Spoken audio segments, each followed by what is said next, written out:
Now, obviously, we're seeing a lot of changes and shifts in the property world at the moment. How do you think the economy climate is going to be? And I mean, obviously, you can't have a crystal ball in front of you, otherwise you'd be... I wish. But I mean, you must have a few predictions on what you think. I think you can have a crystal ball at the moment. Oh, can you? Oh, okay. And I'll tell you the reason why. Is because we're in the most artificial market we've ever been. Mm-hmm. And the reason for that is that things were so bad in 2008, the government had to do something. The governments of the world had to do things. And we're still not out of the woods yet. I mean, I think we're probably out of the real dark times in the UK, but certainly in Europe we've still got lots of things to go through. But there's been a lot of stimulus put into the marketplace, and we know that's going to push out into the general marketplace, general economy. Every time I pick up a newspaper recently, I go straight to the business pages, and you can start to see, if you start looking, there is huge evidence to suggest that the economy is recovering. Car sales up this month, July 2013, 13% higher than a year ago. Right? Okay. And that's been the last 6 months. It's been increasing for the last 6 months. We're finding that a lot of the large companies, the FTSE companies, are paying their highest dividends they have for a long while. They wouldn't pay dividends if they weren't making profit. The stock market is risen substantially in the last 12 months. You've noticed that the Bank of England are pumping money into the system by saying, look, you borrow it off us for 0.75%, and as long as you lend it out again, we'll lend you more. So that's called the Funding for Lending scheme. Government have interfered with property as well. They've stimulated property by doing 2 schemes, a Help to Buy scheme, and also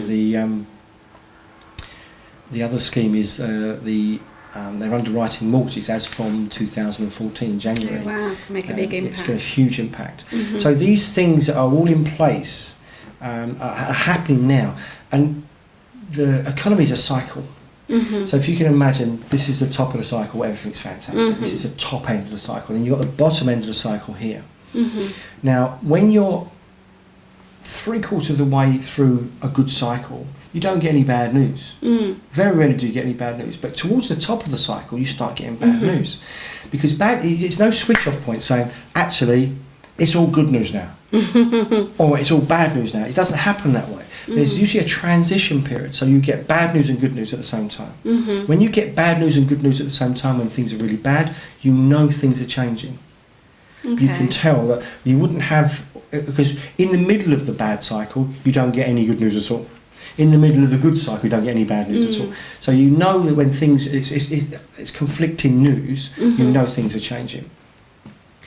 What we're finding at the moment is that unemployment this time round didn't fall anywhere near it did in the early 90s, when the last recession, the last recession in this country. And there's a reason for that.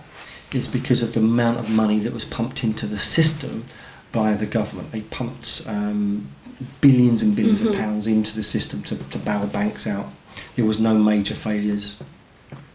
I mean, apart from Lehman Brothers in the States, a bit affected us over here, there was no major failures. No, it could have been a lot worse, a lot worse.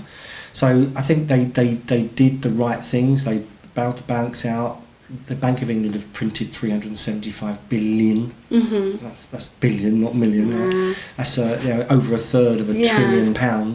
That's gone into the system as well. So I think we can basically say that things are going to get better. There's no question in my mind. Oh, that's good. Well, I hope you're right on that.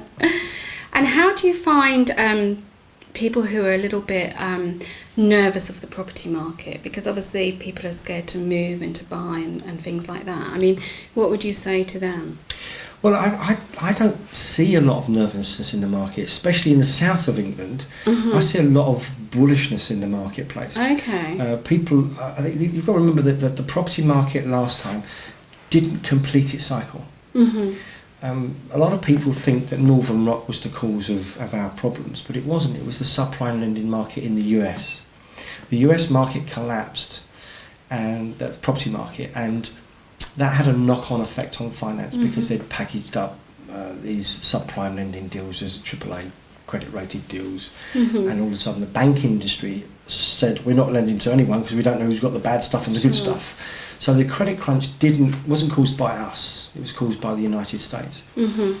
So our cycle didn't complete, it was Mm. interrupted. Now when you interrupt a cycle, it's like people are, I wanted to buy a house, right? It's not like the last time in the 90s where it became unaffordable, Mm-hmm.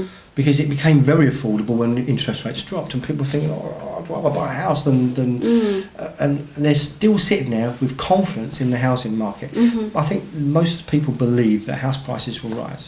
Okay. There's a big percentage of people believe house prices are going to rise.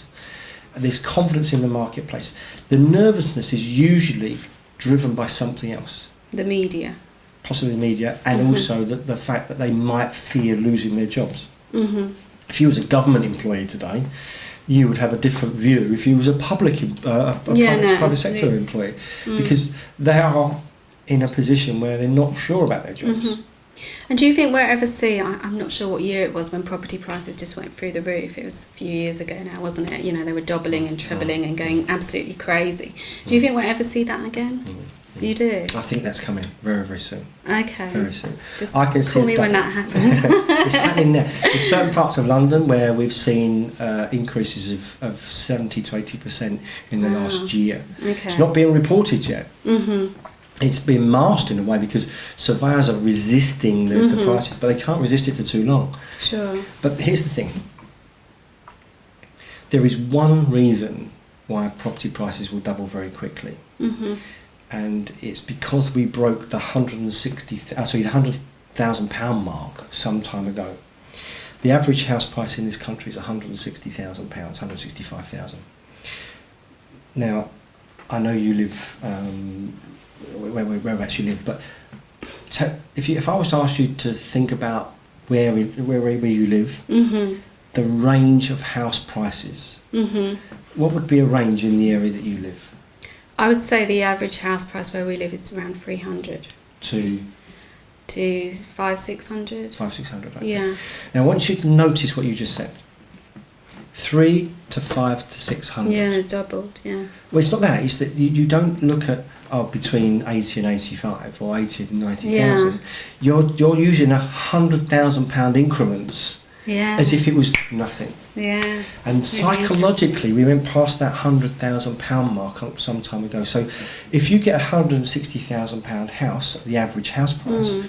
and then say, well, if it's going to go up in value, is it going to go up by 2 or 3 grand? No. It's probably going to go up by 10 or 15,000. Yeah. And once you get past a certain other point, maybe 200,000, you'll go up by 20 to 50,000. Yes. And we start seeing increments of 25 to 50,000 pound Mhm. jumps. And when you do that, you think about 2 jumps of 25,000 is 50. So 160 becomes 210. Before you know it, it's not far from 250, and it's not far from 300. And then you start getting to the realms of where you was talking, Yeah. 3, 5, 600,000. Yeah. So they jump really quickly. People can't see at the moment because they're saying affordability's not there. Mm. There's no confidence. I disagree. I see it in London. It's happening in certain parts of London, and it will ripple out. It's a ripple effect. Yeah. There is such a shortage of property as well. Yeah, no, I'm definitely seeing that. Yeah. And when you get a shortage and you get a lots of confidence, that pushes prices up.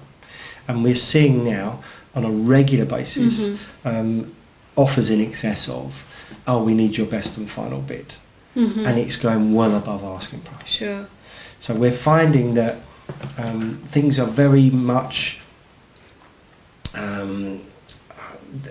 smudged at the moment. We're not getting an accurate figure of what's going on, but it won't be long before it's been reported house prices gone up 20%, 30%, 40%, 50%, and you'll be going, oh my God, Paul Rivers was right.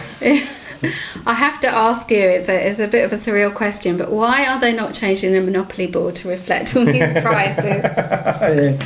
But it's funny, I was talking to someone recently, and they were talking, because I don't believe in building up massive amount of debt and leaving it there. I believe in paying debt down, as most investors don't. They strap themselves up all the time.